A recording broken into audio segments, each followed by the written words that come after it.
L'accord du participe passé. Deuxième partie. Souvenez-vous, nous avions déjà fait une première leçon où nous découvrions principalement 3 règles. On accorde le participe passé avec le sujet car il y a être. On n'accorde pas le participe passé avec le sujet car il y a avoir. Mais le participe passé est susceptible de s'accorder avec le COD s'il est placé devant. Mais en fait, il n'existe pas ni une, ni deux, ni 3 règles, mais des dizaines. Ne vous inquiétez pas, on va simplifier tout ça et résumer l'essentiel en 2 nouvelles règles. Tout d'abord, apprenez que le participe passé est invariable dans 2 cas. Premièrement, quand le participe passé est employé avec le pronom « en », il est invariable, même si ce pronom est COD. Ainsi, dans cette phrase, le participe passé « lu » ne s'accorde pas avec le pronom « en », pronom qui reprend évidemment le groupe nominal des livres. En effet, quand on dit « il en a lu », il faut comprendre « il a lu des livres ». Deuxièmement, le participe passé des verbes « laisser » et « faire » est invariable quand il est suivi d'un verbe à l'infinitif.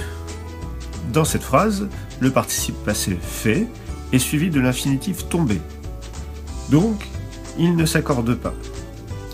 Ici, le participe passé « laisser » est suivi du verbe à l'infinitif « s'échapper ».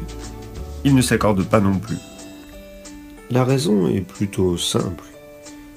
Dans ces 2 phrases, le participe passé ne s'accorde ni avec le sujet, car il y a auxiliaire avoir, ni avec ce qu'on pourrait penser être le COD, placé devant, puisque ceci s'accorde en fait, ou plutôt ne s'accorde pas, avec les verbes à l'infinitif. Dans tous les cas, retenez simplement que le participe passé est invariable quand il est précédé du pronom « en », en tout cas il ne s'accorde pas avec ce pronom « en », ou quand les participes passés des verbes « laisser » et « faire » sont suivis d'un verbe à l'infinitif. À présent, terminons avec une règle complexe à en donner des cauchemars, l'accord du participe passé des verbes pronominaux. Mais cette fois encore, on va éviter de s'arracher les cheveux et essayer d'y voir plus clair. Nous allons nous limiter à 2 cas. Tout d'abord, rappelez-vous, un verbe pronominal est un verbe qui commence par le pronom « se », comme « se réconcilier » ou « se succéder ».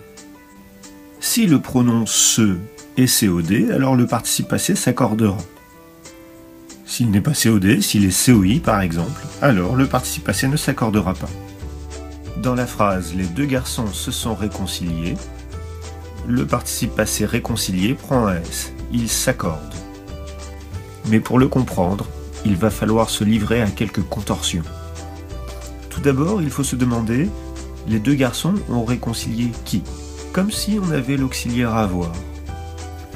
Et l'on voit que les 2 garçons ont réconcilié eux-mêmes.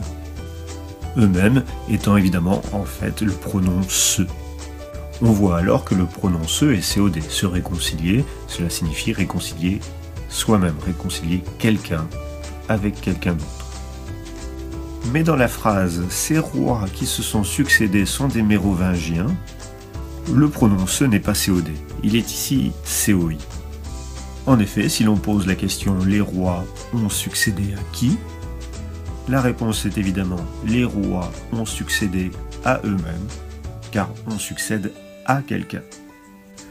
Le pronom « se » est donc COI, et succéder ne prend pas de S, il ne s'accorde pas. Et cela malgré la présence de l'auxiliaire « être ». Oui, je vous comprends. Mais sachez que vous ne parviendrez à maîtriser l'accord du participe passé qu'au prix de nombreux exercices. Ils sont indiqués sous cette vidéo. Bon courage!